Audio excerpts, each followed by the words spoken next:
Dear Diary, it's business time as we have 2 more games in the Premier League season to try and secure European football for the next one, provided Bloomin' Everton don't beat Man City in the FA Cup final. We have jumped above Stoke City off the back of picking up wins in one of our last 2 games, recovering from an away loss at Tottenham to beat Brentford at home. That means that even if we drop points at home against Palace, which hopefully we won't, a win over Stoke would get the job done due to our superior goal differential. Looking forward to the off-season, we should have a decent transfer budget to work with, but there is at least one above average sized job opening up with the Spurs manager retiring. It could be an interesting summer. Until next time.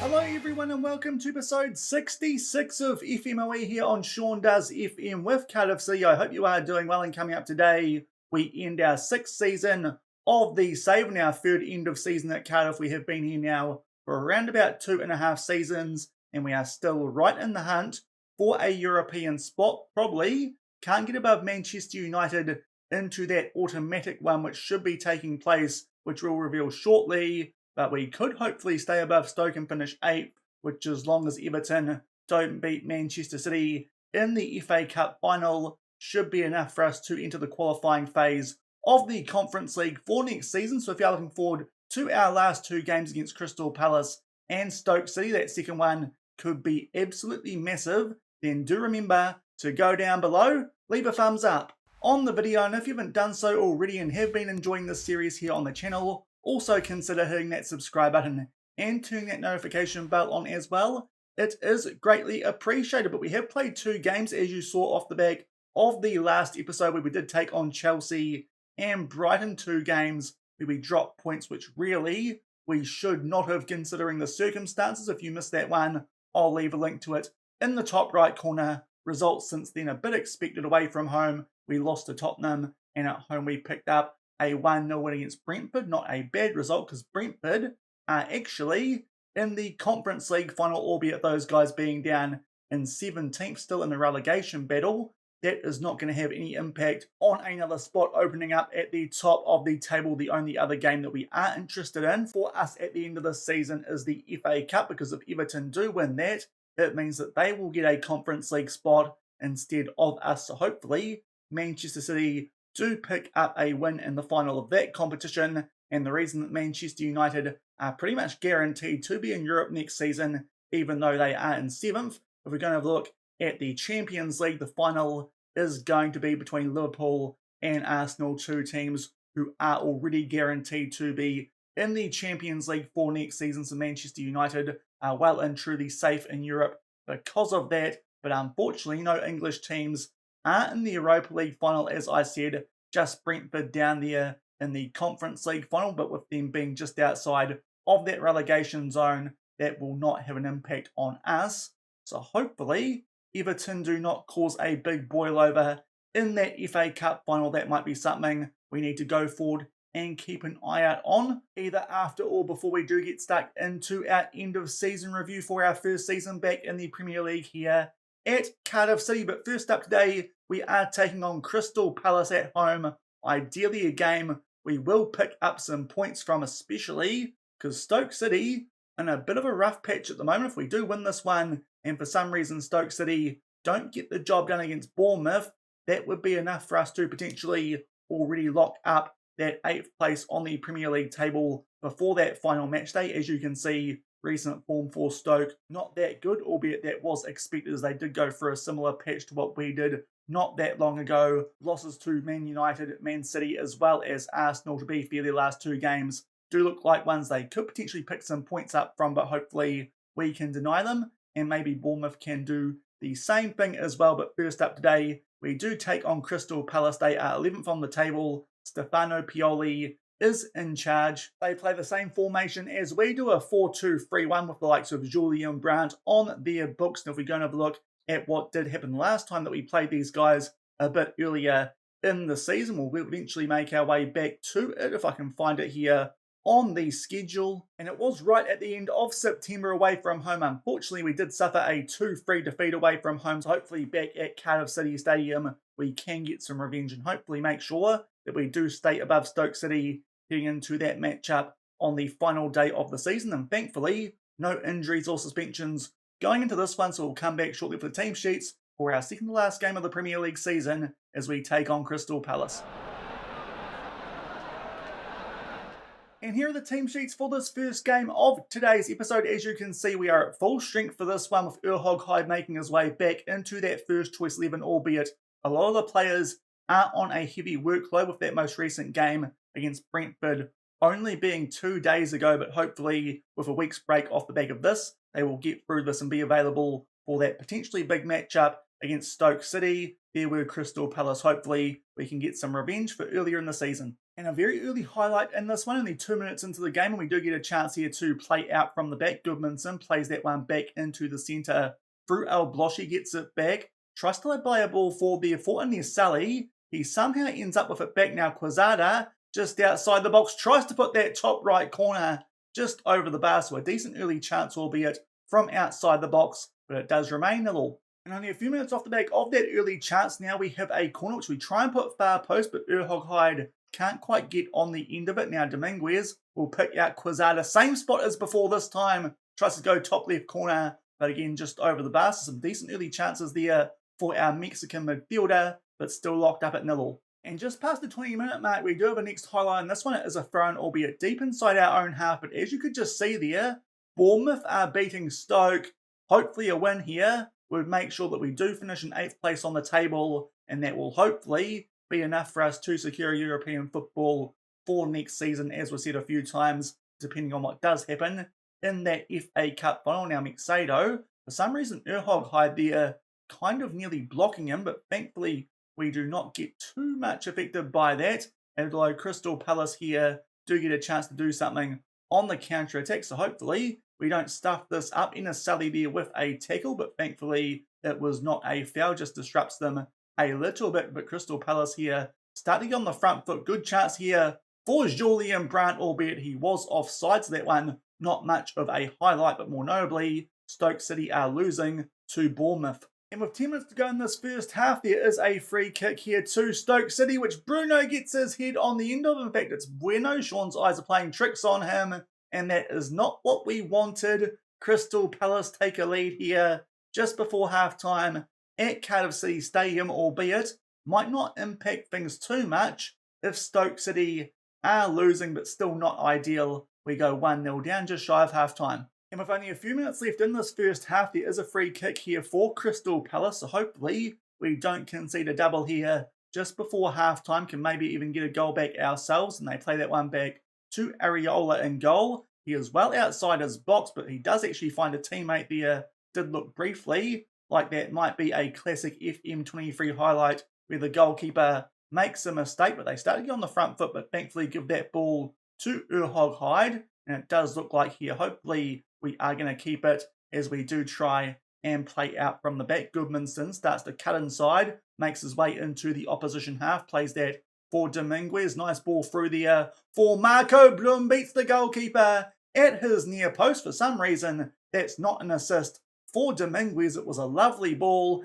He gets his 20th goal of the season, and that will make it 1-1 just before half-time, and hopefully give us a chance potentially to wrap up that 8th spot prior to the final day of the season. Guehi there did get a decent touch on that ball from Dominguez, and Marco Blum tucked that one away past Areola. So it does look like that puts us in a little bit of a better position here at halftime. Might stretch our gap over Stoke City to 2 points, but hopefully we can grab a winner here in the second half to make sure that final day of the season might not matter if Bournemouth can continue to hold that lead at home over Stoke City. Everyone's playing decently out there, so no need to make any changes going into the second half, and we'll get things back underway off the back of grabbing that equaliser to make it 1-1. And just shy of the hour mark, we're going to make our first substitution here. A few early yellow cards in the second half, but Goodmanson at left back has picked one up, is only on a 6.4, so probably a good idea to take him off.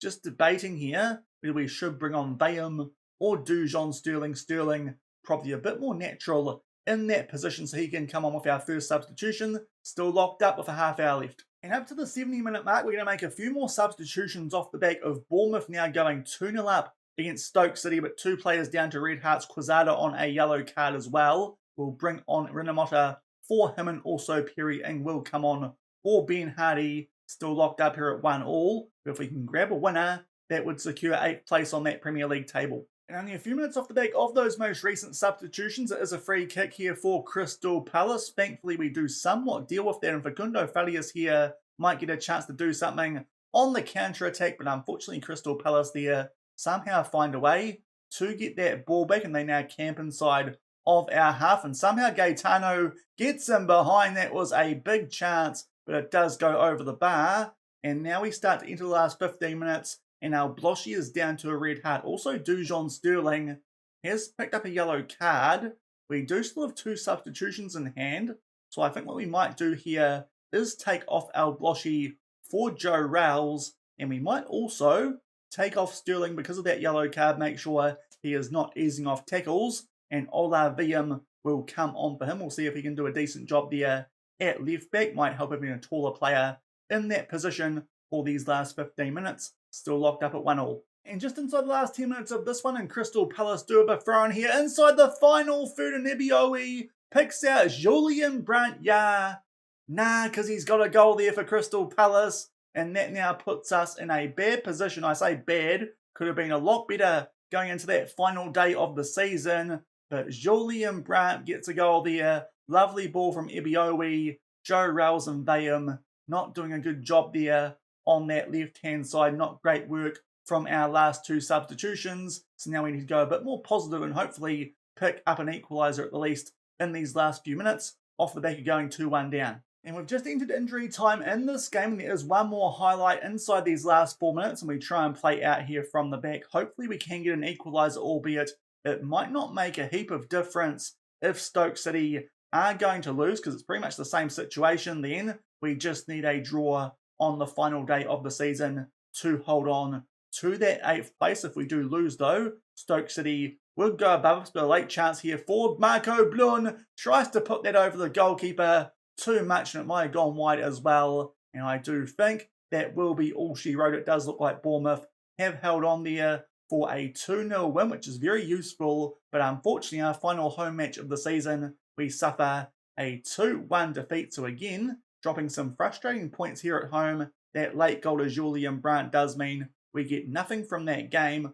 Overall, quite an even one. But overall shots on target, we did not get too many. So I think we're going to tell the boys there, not very happy with that performance, and just confirm what that does mean for the Premier League table going in to that final day of the season, where we are going to take on Stoke City in what is now going to be a very big matchup, because unfortunately we definitely now can't catch up with Manchester United in that 7th spot, which will guarantee Conference League football. But us versus Stoke, as long as we do not suffer a loss in that game, we will hold on to 8th spot, and hopefully, depending on that Everton-Man City FA Cup final, make our way into qualifying for the Conference League next season. But we'll come back if we need any updates before we take part in that game, and hopefully hold on to that 8th place. And we are back prior to the final match day of the season. A few little quick updates before we do get into this one. First off, there you can see the table on the right-hand side. As I've said, the only matchup that we care about is the one that we are playing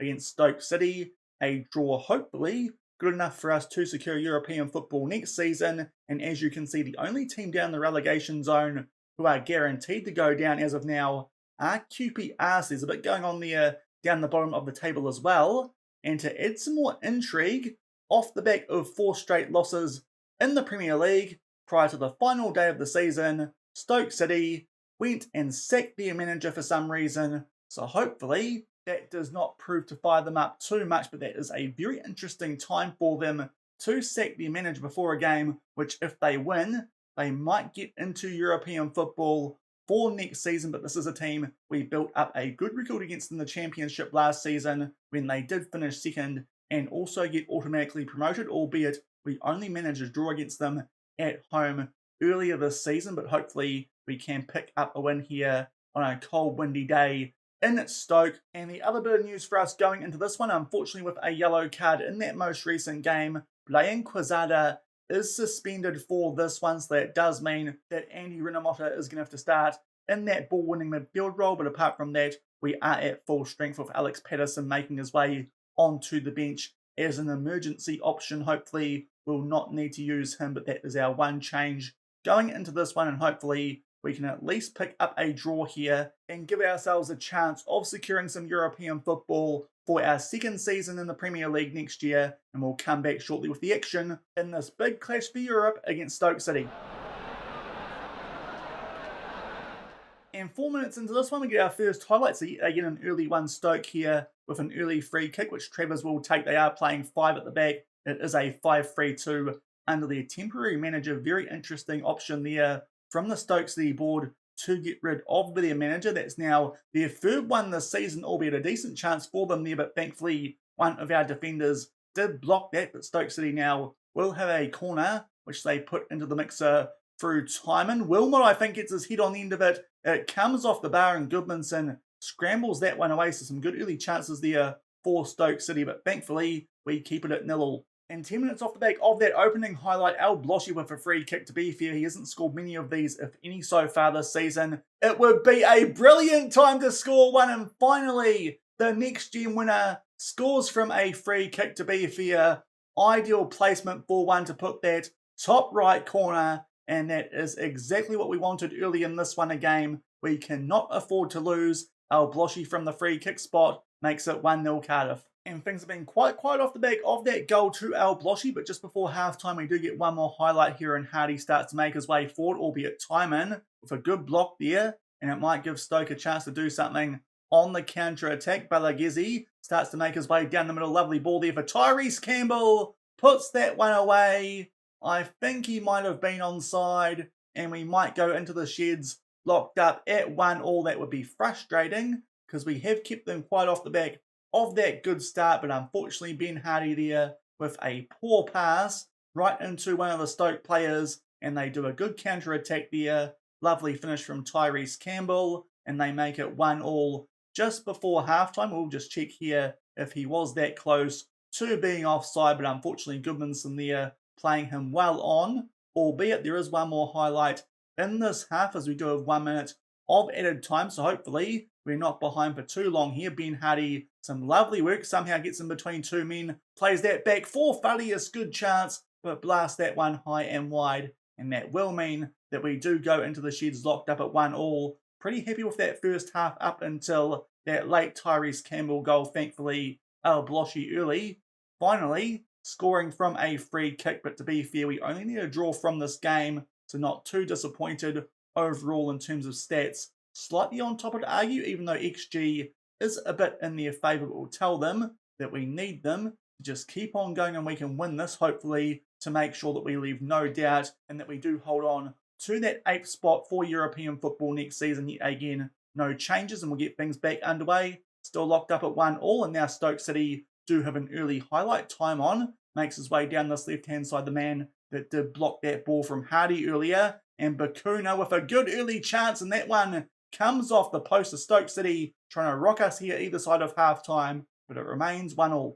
And just before the hour mark, we do get a highlight here. It's a free kick on the left-hand side around the halfway line, which Goodmanson is taking his time over, plays that one back to Erghoghyde, and Goodmanson is back on the ball, tries to pick out Sully, somehow gets to it, plays that one back to Al Bloshy. It's a bit messy, but Dominguez gets on the end of it, puts it top left corner. Al Bloshy having a day out here now, a goal and an assist for the next gen winner from this past year. And this could be a very important contribution from our young Qatari star boy as we go 2-1 up, just shy of the hour mark. Stoke City there with some poor defending, letting that ball go towards the far post where Dominguez puts it away. And we go back in front by 2-1. And off the back of that, we'll also go to a cautious mentality to try and hold on to this lead. And just inside the last 20 minutes of this one, we're going to make a change. Unfortunately, Marco Brun today not playing that well. Renato Tomic, back from that suspension, of course, against Liverpool a few episodes ago.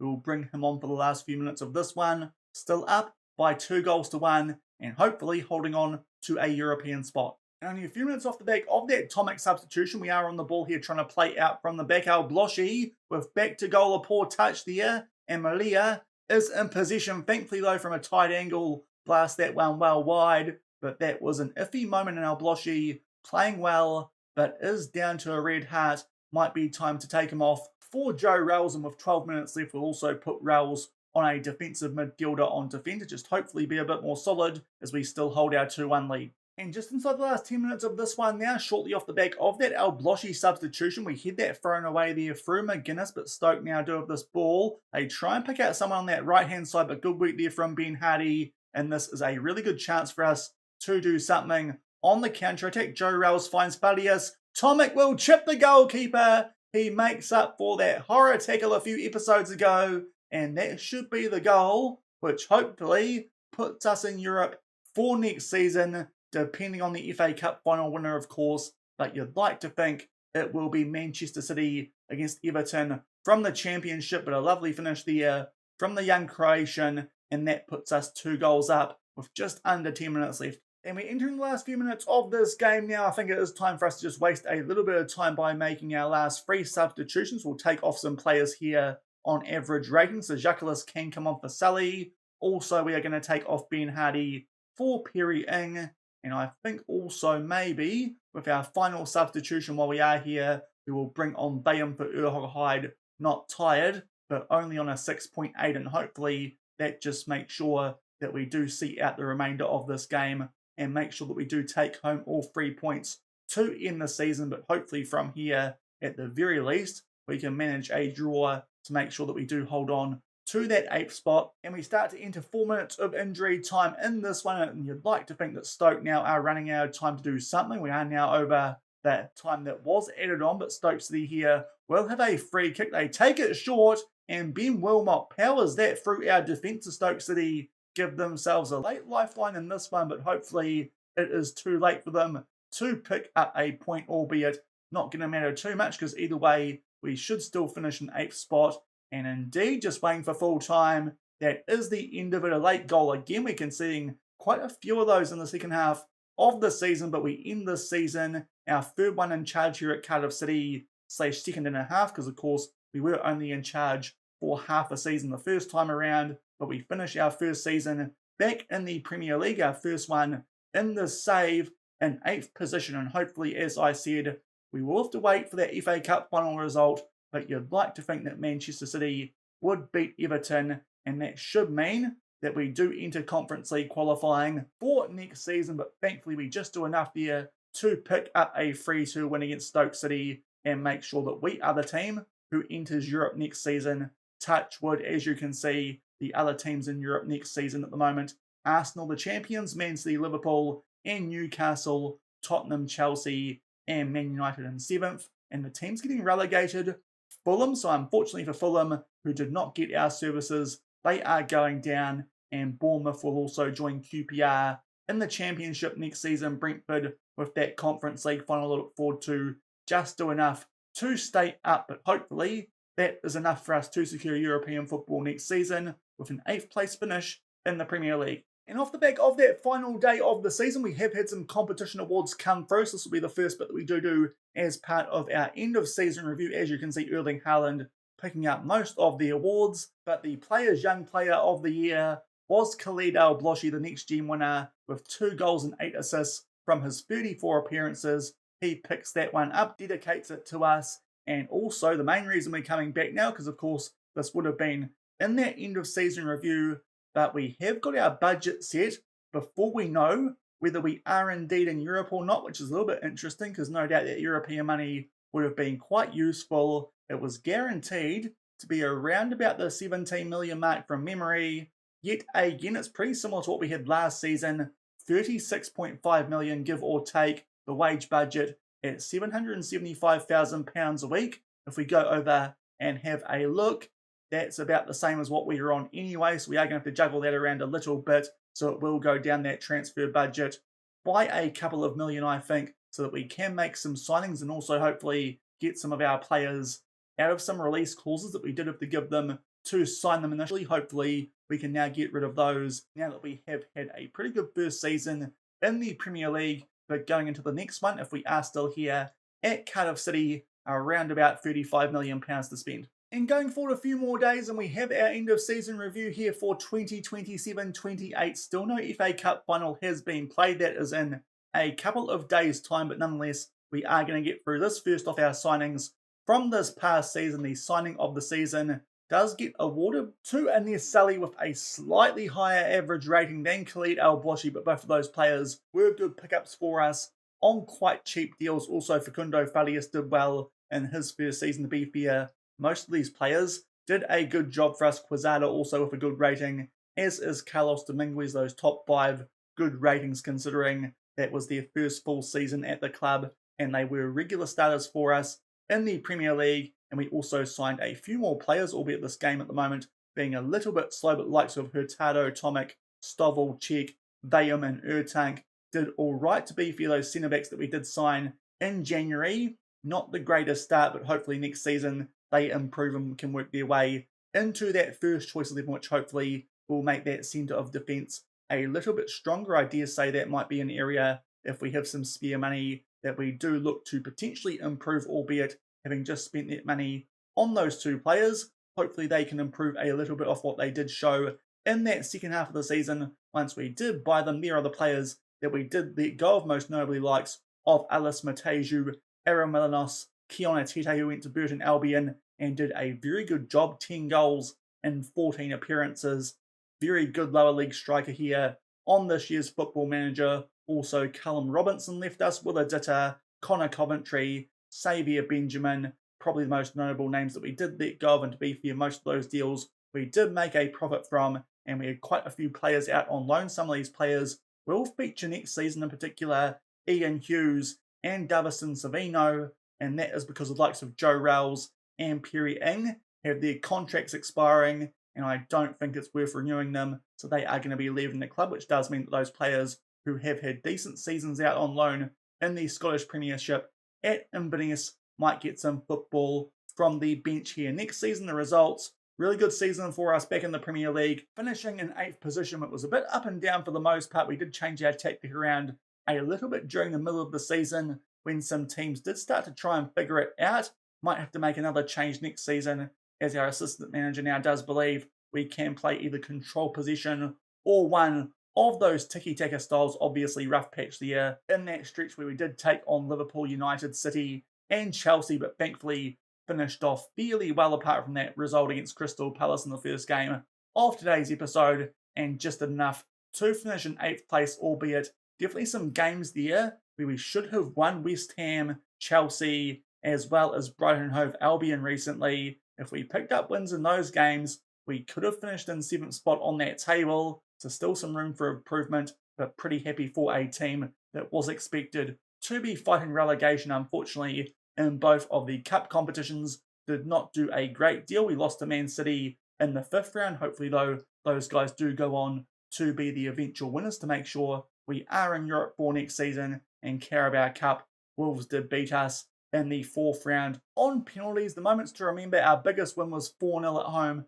against Bournemouth back in October. Our match to remember, the opening day of the season, we came from behind late to pick up a 2-1 win at the Emirates against the eventual Premier League champions. That indeed was a very good result. And goal of the season was Blaine Quezada in a 4-0 win in January over Leicester City at home. And here is the goal. It did come from a throw-in. It was Leicester City who did try and clear that one away. It was Urhog high back to Quezada, and from a long way out, it's a little bit average, actually, not going to lie. Ronning there not helping himself in goal for Leicester. Probably would argue that free kick from El Bloshy might have been a bit better. I suppose based on distance out, it's probably goal of the season, but I do think we scored some better ones than that, considering how poor Leicester City's goalkeeper was in that effort. But nonetheless, that has been voted the goal of the season. Going forward to the finances, everything here a lot better than last season, as you would expect, going up from the Championship to the Premier League. The best 11 from this season,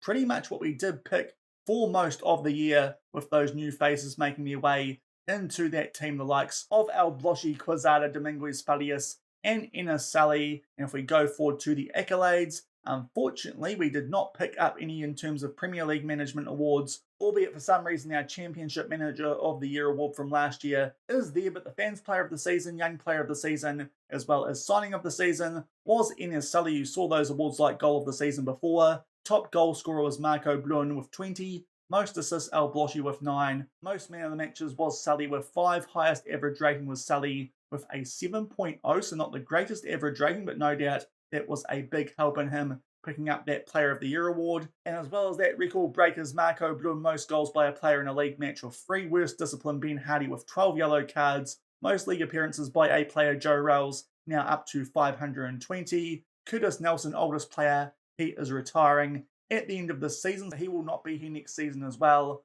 Highest transfer fee paid for Ertunk, and the oldest goal scorer also went to Joe Ralls. And in terms of competition and overall awards, Welsh Footballer of the Year did go to Ruben Colwell, even though he cannot get picked for the Welsh national team for some reason because of their manager at the moment.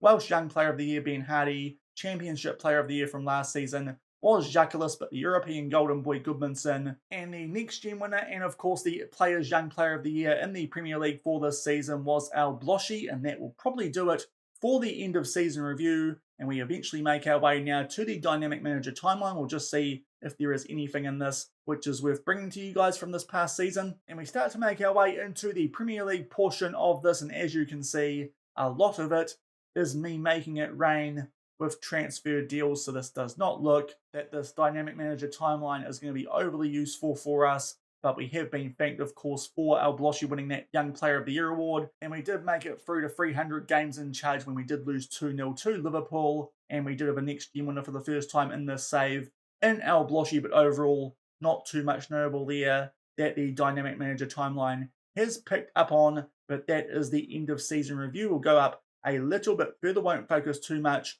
on the overall best 11 because of course we have only been in charge for a little while. Supporter profile update, no change in terms of the profile in terms of the percentages, but a little bit more in social media followers. The vision and expectations meeting, that looks pretty similar to what it was this season, and next season they just want us to continue avoiding relegation from the Premier League. Hopefully we can continue to put ourselves in the fight for some European football, and we'll come back shortly and hopefully make sure that we do have some European football for next season with the result from the FA Cup final. And we're back, and we're not in Europe for next season because Everton have beaten Manchester City in the FA Cup final.